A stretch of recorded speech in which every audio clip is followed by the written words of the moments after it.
자, 이번엔 저희가 준비한 다음 이슈입니다. 주제 공개하겠습니다. 어제 헌재 대통령이 출석을 했습니다. 주요한 이야기 한번 들어보시죠. 국회에게 위헌적인 활동을 중지하라고 경고하고 국민들에게 국가 비상사태의 실태를 알려서 경각심을 가지게 하려고 비상계엄을 선포하는 것입니다. 국민들은 이 사건 비상계엄을 계명령이라고 이해하고 있는데 국회 이 폐악질에 대해서 경종을 울리는 차원이었기 때문에 이번에 이런 경종을 충분히 국민들께 울렸다는 측면에서는 그렇게 저는 실패라고 생각지는 않습니다. 알겠습니다. 네. 우리 장관이나 군 지휘관이나 다 우리 지금 실무급의 영관급이나 위관급 장교들이 다 정치적 소신이 다양하고 어떤 반민주적이고 부당한 일을 지시한다고 할 때 그거를 따르지 않을 것이라는 것은 저희들도 다 알고 있고 그런 전제 하에서 이런 비상계엄 조치를 하고 실패한 계엄이 아니라 예상보다 좀 더 빨리 끝났다. 자, 이 군 투입과 관련돼서 직접 대통령이 김영현 장관을 신문하는 대목도 있었습니다. 들어보시죠.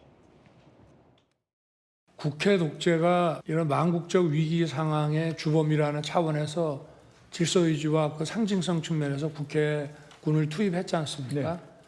그렇기 때문에 그와 연관해서 민주당을 생각했던 것이고. 예, 그렇습니다. 증인이 특전사령관 각정군으로부터 괜히 상황을 듣고서 너무 혼잡하다는 보고를 받고 사상자가 생길 수 있다는 판단에 의원이 아니라 요원을, 그죠? 요원을 빼내라고 한 것을 김병주 국회의원이 의원들 빼내라는 것을 통과시킨 것이죠. 네, 그렇습니다. 자, 이 의원을 끌어내라는 게 아니라 요원을 끌어내라고 했다라는 얘기가 알려지자 오늘 박지원 의원이 오늘 아침 안녕하세요, 국회 요원 박지원입니다. 박지원 국정원 요원입니다. 원장을 하셨기 때문에 요원은 아니죠. 근데 의원을 요원이라고 하자 그럼 나는 국회 요원이다라고 이제 비판을 한 건데, 자, 글쎄요, 이게 의원을 끌어내렸다 이런 관련자들의 어떤 진술이 나와 있는 상황에서 대통령 변호인단은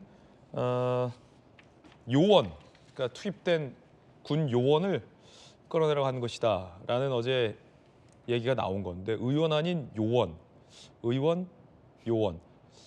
일단 기자 출신께 한번 여쭤볼게요. 의원, 요원 비슷하긴 한데 다르기도 하고. 참 어려운 질문입니다. 언어학자를 제가 지금 전공이 언어학이 아니고 이건 이제 발음학을 전공을 해야 되겠죠. 음성학을 전공해야 될 것 같은데, 그래서 이제 윤 대통령 측에서는 사실 이 계엄령이 선포가 내란으로 연결되는 키 포인트는 국헌문란, 그러니까 국가기관의 정상적인 작동을 막으려 했다는 게 핵심이 있습니다. 그렇다면 그 작동을 막으려 했다는 핵심은 국회에서 국회의원들이 표결하는 것을 막으려 하면은 국헌문란, 쉽게 말해서 국회의 작동을 막으려 했던 것이 되는 것이죠. 그렇기 때문에 이게 이제 쟁점이 될 수밖에 없습니다. 그러니까 나는 꺼내려고 한 적이 없다, 빼내려고 한 적이 없다면 무슨 내란죄 이렇게 되는 것이죠. 그래서 그 키포인트이기 때문에 쟁점이 된 것 같고요. 그래서 이제 박지원 의원이 센스가 있는 분이시죠. 또 본인이 또 제가 올리니까 저는 좀 별로 신중하게 보이진 않습니다만은 어찌됐든 저것은 논란이 될 수 있는 그런 부분인 것 같습니다. 김근식 교수님은 어떻게 보세요? 저는 어제 김용현 전 장관, 윤석열 대통령의 직접 증인 신문을 보면서 우리가 탄핵 심리에 현직 대통령이 직접 출석한 자리에서 이것을 거의 사실상 실시간으로 중계하듯이 볼 필요가 있겠느냐 이런 생각이 들어요. 예. 안타깝다는 생각이 들고요. 예.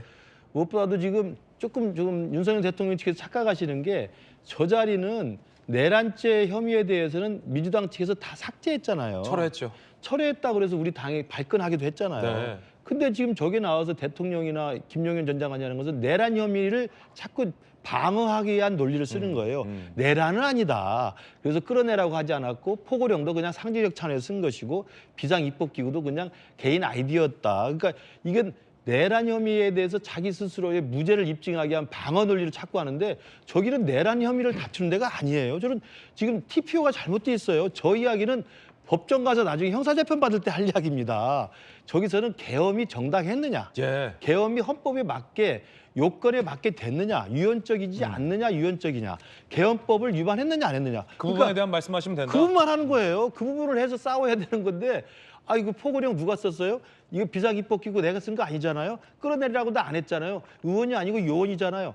이게 씁쓸한 웃음밖에 나오지 않습니다. 저는 윤석열 대통령 측 변호인께 간곡히 말씀드립니다. 저 자리는 내란 혐의를 자기가 안 했다고 부인하는 형사재판 자리가 아니고 비상계엄을 내렸다고 지금 정당하다고 강변하고 있는데 그 대통령 측에서 왜 계엄이 정당했는가, 왜 계엄이 유연적이지 않고 합헌적인지, 계엄법을 위반하지 않았다는 점을 설명하는 자리여야 되지 내란 혐의를 자꾸 발뺌하려는 자리가 아니다. 저는 그러면서 좀 안타깝다는 생각을 해봤어요. 예, 그 비상입법기구 관련된 이 쪽지 논란에 대한 발언도 나왔습니다. 한번 들어보시죠.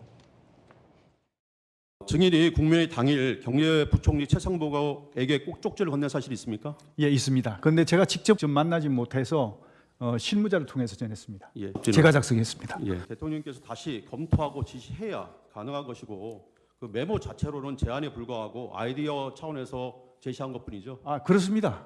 포고령에 뭐 사실은 법적으로 검토해서 손댈 거는 많지만 어차피 이 계엄이라는 게 길어야 하루 이상 유지되기도 어렵고 상징적이라는 측면에서 집행 가능성은 없지만 뭐 그냥 놔둡시다라고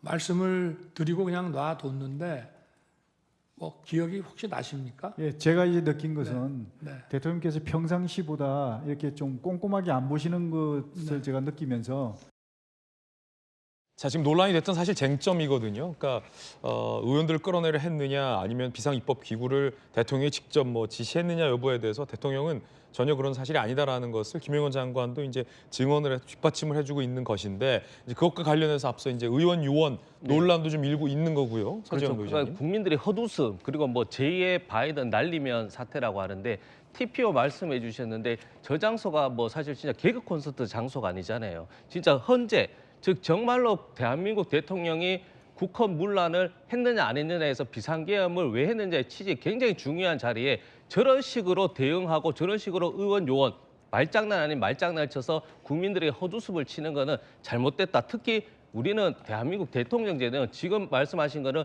국방부 장관제 같아요. 본인이 포고령도 작성해서 대통령에게 전달해서 대통령이 조태열 안보실장에게 또 쪽지를 전했다고 합니다. 그리고 그 컴퓨터를 어떤 프로세스로 어떤 프로그램을 했냐고 하니 대답도 못하고 그 컴퓨터는 누구 겁니까? 개인 겁니다. 어디에 있습니까? 파손했습니다. 그러니까 저런 식으로 답변을 하니 지금 뭐 사실은 윤석열 대통령을 보호하기 위한 것인지 아니면 뭐 어떤 다른 의도인 것인지 저는 정말 좀 의아한 거 저런 것들이 국격을 훼손하는 것이거든요. 그래서 예. 지금은 앞으로 변론기일이 남았기 때문에 왜 비상계엄 할 수 있습니다. 반국가 단체가 대한민국 헌정 질서를 유린하면 그렇기 때문에 윤석열 대통령 측에서는 해야 된다. 그런 말씀 드립니다.